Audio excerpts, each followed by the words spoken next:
Hi, I'm Tanya Visser, and today we're going to show you how to make one of these. You write a beautiful water feature simply using a second-hand pot that you've got lying around in your garden. All the other bits are available from your local builders.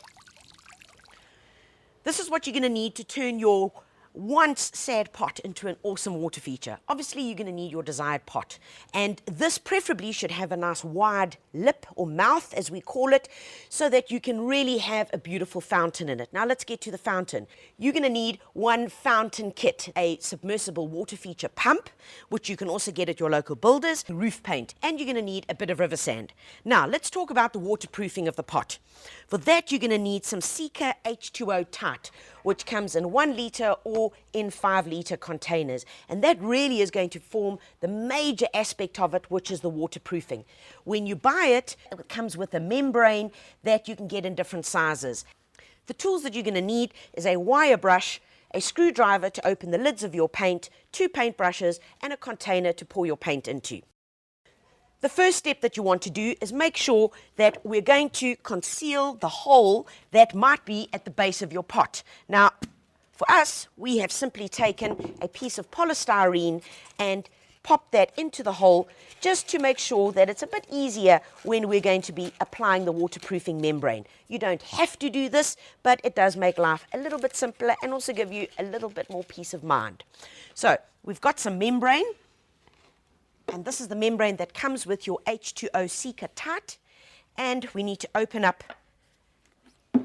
our waterproofing container.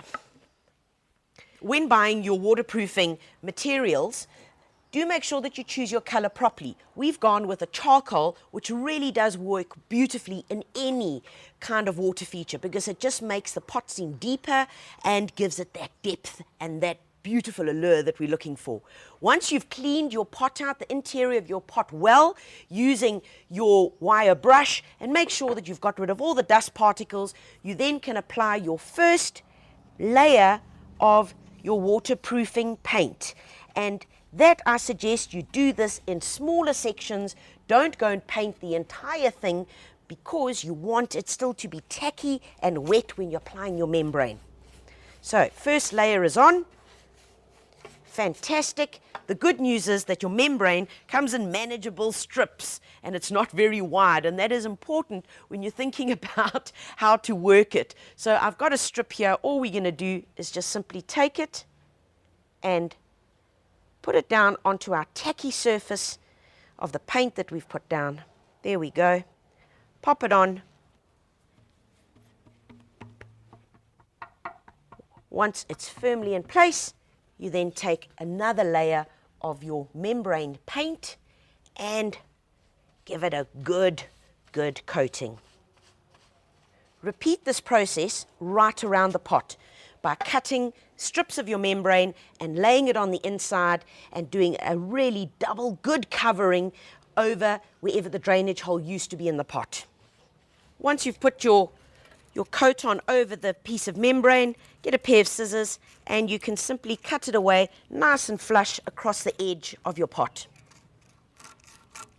Remember, wherever there are edges, to make sure that you've given it a very good coat to make sure that it adheres to the surface of the pot.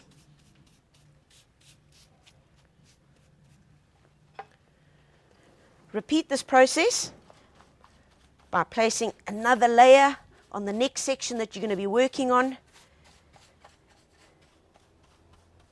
Take your piece of membrane, and this is where you want to make sure that you have a slight overlap. And the overlap needn't be in excess of 2 centimeters. That would be absolutely perfect. So just make sure there's our first piece, popping our second piece of membrane onto it, and firm it down in exactly the way that we did the first one. Place it on, and then give it its second coat.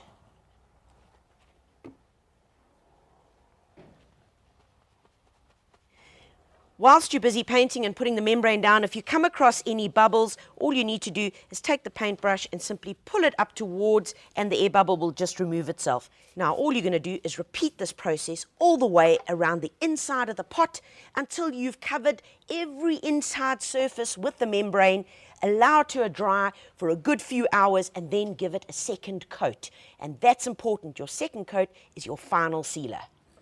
Now we need to get to the outside of the pot. And most of our pots that we found, certainly in our back garden, are going to need a bit of a wire brush scrub. So take the wire brush, rub it along it. It takes off all the excess dirt and grit. And if there are areas like this where it's actually started chipping, you can then just get a nice smooth surface.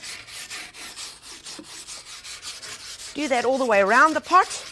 And to finally get rid of all these bits, use a dry brush and just make sure it's nice and clean all the way around. Once we've cleaned it all up, we now get to the painting part. And this is where you're going to be using roof paint. Roof paint is far the most durable that you can use on pots. It doesn't create those awful streaks when it does rain across the pot surface, and you can get it in a variety of colors.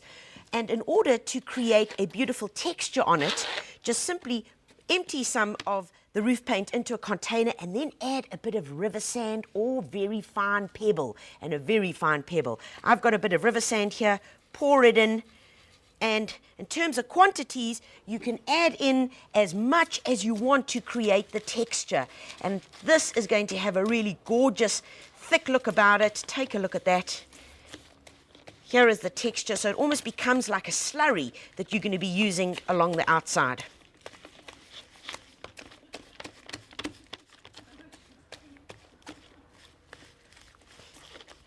Once it's mixed in well, you can then start with your painting. And take a look as we put the first brush on. There you can see the texture of the pebble coming through in our roofing paint. And with this, depending on how abused your pot was in the previous lifetime, it might just need 1 or 2 coats. I'm happy with that. All I need to do now is leave it to dry, and then we can start by putting it in and assembling it into the garden space. Now that our pot is dry, we've put it into the perfect spot into the garden. Remember always to ensure that it's nice and level and that the bottom surface is secured, and even if you need to, just stamp it down a little. I've got my water feature pump here, which has got a excellent outdoor cable, which is preferable for any outdoor treatment of a water feature. What you're going to do is take your fitting, attach it to the pump, and it simply just screws in nice and firm. On top of that, you can attach this gadget, which is a flow control, and this means that you can control the water by either opening this valve over here to allow more water to go out this side, or the amount of water that's going to be pushing up into your spout. Once you've attached your flow control gadget, then all you need to do is take your spout. I've chosen this spout, and it simply can move up and down like that to create the desired height within your feature. Pop it on. Place it in the center of the pot. And then comes the fun part, to add the water.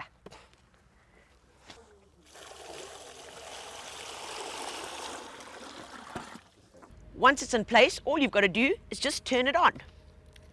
And there you go. At this point, you can now control and adjust the regulator, which is here. Remember, that's that little attachment over there. And as I take it out the water, so it's not going to work, remember, pop it back in, and there you can adjust your height of whatever you'd like your fountain to be.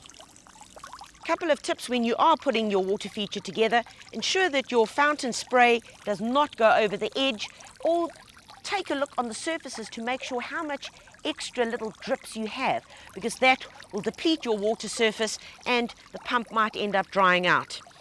The other thing, which really does finish it off really nicely, is to get some water plants. I've got some Louisiana irises here, and you can get these at your local builders and just pop them in, and that helps to just hide the cords of your pump.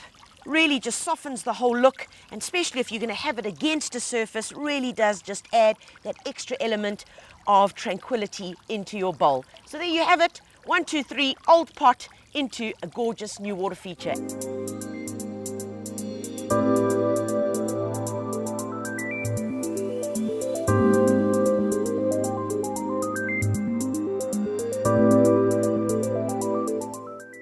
Remember, all of these products are available from your local builders.